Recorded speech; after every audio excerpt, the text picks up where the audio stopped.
Visanya turun nunggu 2 bulan.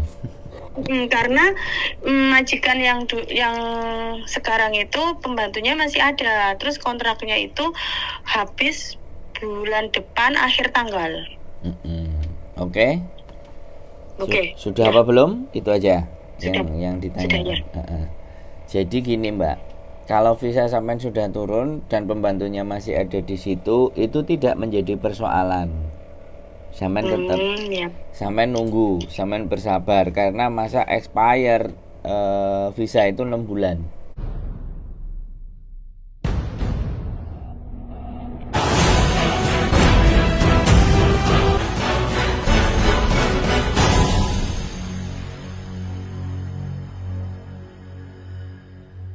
Waalaikumsalam warahmatullahi wabarakatuh. Berjumpa lagi bersama saya Wong Ganteng Sakdonya. Mohon untuk tidak menyebutkan nama dan identitas dalam percakapan ini, karena percakapan ini saya naikkan dalam konten YouTube. Bagaimana Mbak E? Gini Mas, saya kemarin kan ini minta ngomong sama sama agensi Hong Kong. Katanya visa saya itu turun. Tapi kok masih nunggu 2 bulan ya Mas? Visanya turun nunggu 2 bulan. Karena majikan yang sekarang itu pembantunya masih ada. Terus kontraknya itu habis bulan depan akhir tanggal. Oke. Sudah Ya. apa belum? Itu aja Sudah. yang ditanya. Sudah, ya. Jadi gini Mbak, kalau visa sampean sudah turun dan pembantunya masih ada di situ, itu tidak menjadi persoalan. Sampean tetap sampean nunggu, sampean bersabar karena masa expire visa itu 6 bulan. Oh iya. Jadi makanya sampean dipending dulu karena masih ada CC-nya yang ada di sana. Nanti begitu CC-nya di sana sudah keluar, atau mungkin kurang 2 minggu 3 minggu, sampean suruh berangkat. Biasanya kayak gitu lah, sampean berangkat nanti biasanya CC lamanya pun belum pergi, masih ada 2 orang di sana, sampean diajarin 2 minggu. Kalau 2 bulan diajarin kan kelamaan, dia bayarin 2 orang. Paham nggak? Ya. Makanya kalau kurang seminggu apa 2 minggu kan setidaknya dia nggak keluar duit banyak-banyak.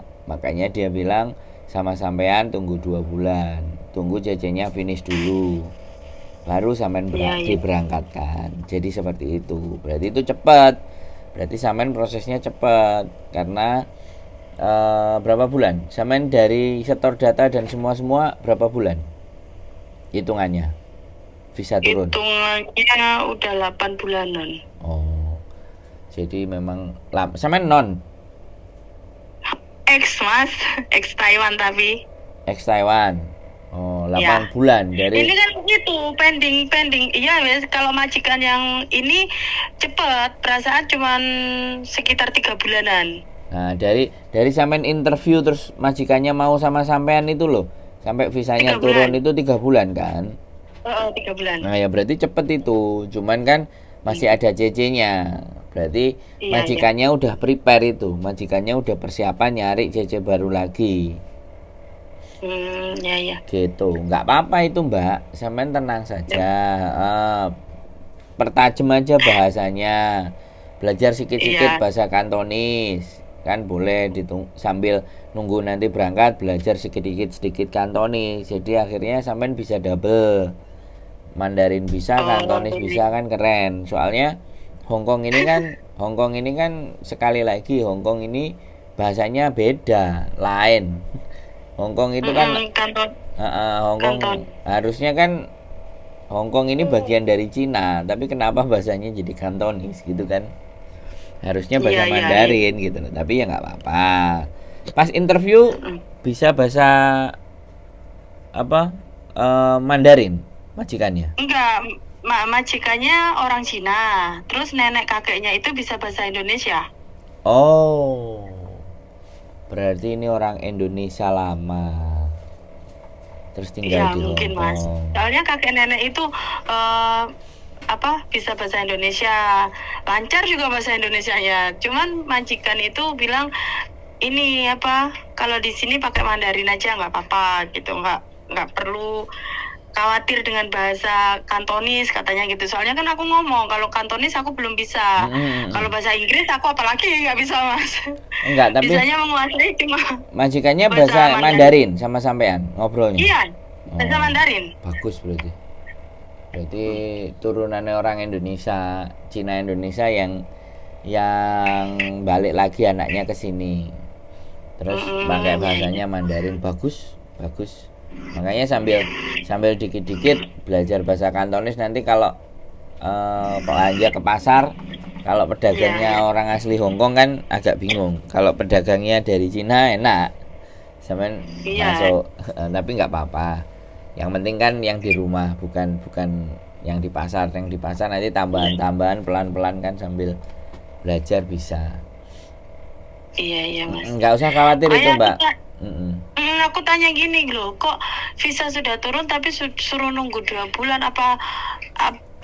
Kan aku nggak tahu expirednya itu visa itu berapa bulan, kan saya nggak tahu, Mas. Makanya saya bingung. Sedangkan saya tanya sama agensinya nggak jawab, cuma ngasih obrolan seperti itu. Katanya paling akhir bulan depan, tapi nggak tentu. Soalnya cc-nya ini mau pergi cepat atau dia mau pergi lambat gitu aja, agent Hong Kong bilangnya.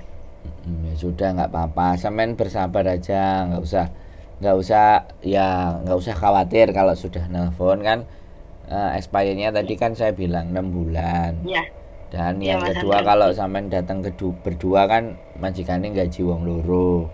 Terus yang kedua ya dia masih ada rezeki di CC itu, jadi kita nggak perlu berburu-buru dulu. Intinya tenang, visa udah turun, itu sampean sudah tenang, tinggal persiapan aja, nah nanti kemungkinan sampean datang ke sininya musim dingin, jadi di prepare kan 2 bulan lagi. Oh iya ya Mas ya, bulan 2 bulan lagi. Oke, Mbak luar biasa, 8 bulan store data ke saya. 3 bulan yang lalu dapat majikan, dan kemarin dapat informasi visanya udah turun, tapi masih tunggu 2 bulan karena masih ada CC yang lama. Tidak ada masalah dan tidak perlu khawatir, dan kemungkinan nanti berangkat di musim dingin, persiapan segala sesuatunya. Jadi begini ya teman-teman, proses itu sekali lagi, proses ke Hong Kong itu untuk datanya di Hong Kong sendiri itu kurang lebih 2 bulan. Nah 2 bulan itu terhitung ya, 2 bulan terhitung ketika majikan sudah tanda tangan, karena majikan akan store uang, terhitung dari majikan yang tanda tangan. Nah proses untuk interview dengan cocoknya majikan, nah itu beda lagi dihitungannya. Ini ex Taiwan, kebetulan ex Taiwan proses kirim data ke saya. Jadi kembali lagi di mana bahwa proses itu tidak bisa kita prediksi. Paling cepat 3 bulan. Paling cepat itu 3 bulan. Jadi 1 bulan kita dapat majikan, kemudian 2 bulan. 2 bulannya ngurusin prosesnya di Hong Kong, dan 3 bulan sejak interview tanda tangan, sejak interview majikan menyampaikan bahwa iya saya mau dengan CC yang ini. Nah itu 3 bulan itu sudah sangat cepat sekali, ya kan. Nah ada tadi bilang 8 bulan, ada yang bilang nanti 10 bulan, ada yang ngomong 1 tahun. Nah 1 tahun itu pasti. Nah yang menjadi terkendala, yang menjadi persoalan hari-hari ini itu adalah begini loh. Jadi teman-teman itu tidak disiapkan memang secara bahasa. Teman-teman itu disiapkan memang untuk hanya interview dan KSUJK. Nah ini yang menjadi banyak persoalan. Jadi di Hong Kong majikan banyak ngerasa dihapusi gitu, karena dia ngomongnya hanya sebagai untuk interview. Nah ini beberapa trik yang dilakukan oleh PT. Makanya ya kita tidak menyalahkan, ya kan, ya tidak menampikkan, ya tidak mendiskreditkan atau tidak judge, menghakimi para PT. Enggak. Ya teman-teman sendirilah yang harus dituntut untuk bisa gitu. Teman-teman sendirilah yang harus dituntut untuk bisa mengerti, bisa memahami lebih cepat belajarnya. Karena nanti yang sesungguhnya bukan di interview, yang sesungguhnya adalah pekerjaan di sini. Jadi di situ. Yang kedua juga mental. Kadang di sini mental ini udah hari-hari ini nggak seperti hari-hari waktu dulu. Cerita-cerita teman-teman yang lama waktu dulu. Jadi hari-hari ini adalah orang-orang intinya ya sudah cepat terbang, majikan mau ya sudah. Nah itu yang menyebabkan berbagai macam masalah dan kendala. Tapi masalah dan kendala itu kembali ke diri kita masing-masing sih sebenarnya. Masalah itu bukan di Hongkongnya, bukan di majikannya. Masalahnya itu di kita sendiri. Karena yang menginginkan ke Hongkong adalah kita. Yang mau ke Hongkong adalah kita. Mau tidak mau kita harus belajar bagaimana keadaan, situasi, kondisi, dan karakter Hongkong itu seperti apa. Ex Taiwan, ex Singapura, ex Malaysia, ex Arab, ya kan. Tapi dari semua ex itu yang paling tahan menurut saya adalah ex Arab. Tapi ex Arab itu kalah di bahasa. Kalau masalah dan soal pekerjaan, endurance, ketahanan dalam bekerja, ex Arab itu punya peluang dan potensi yang besar. Jadi pekerja keras. Karena saya ada beberapa pernah memproses ex Arab dan dia memang sudah tua. Bahasa sama sekali nol. Ya kan? Tapi ya kembali lagi karena majikannya adalah temannya istri saya. Jadi kalau ada sesuatu pasti disampaikan ke kita. Jadi majikannya memang kerja tiap hari, suami istri, tinggal anaknya. Jadi dia malah berkomunikasi sama anaknya. Dan JJ-nya kalau ngomong sama orang tuanya melalui anaknya. Anaknya yang menyampaikan keinginannya JJ-nya. Nah ini yang luar biasa. Ya apapun itu nasib tetap akan bisa dirubah. Jangan kalau sudah nyampe sini terus begini dan begitu kita bicaranya nasib. Enggak. Nasib itu tetap bisa dirubah.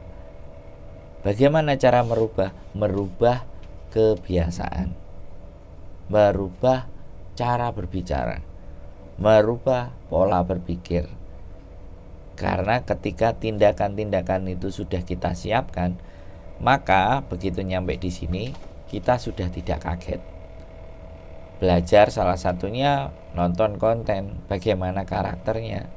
Dan sekali lagi anak-anak baru itu menjadi target market bagi orang-orang yang kurang bertanggung jawab dan tidak bertanggung jawab di Hongkong. Maka waspada dan berhati-hatilah dalam berteman. Mungkin itu saja teman-teman pesan saya pagi hari ini. Alhamdulillah syukur yang kita proses visanya sudah turun, tapi masih nunggu JJ yang lama untuk keluar dulu. Sekali lagi tetap semangat, keep stay tune my YouTube channel and see you next video. Bye bye.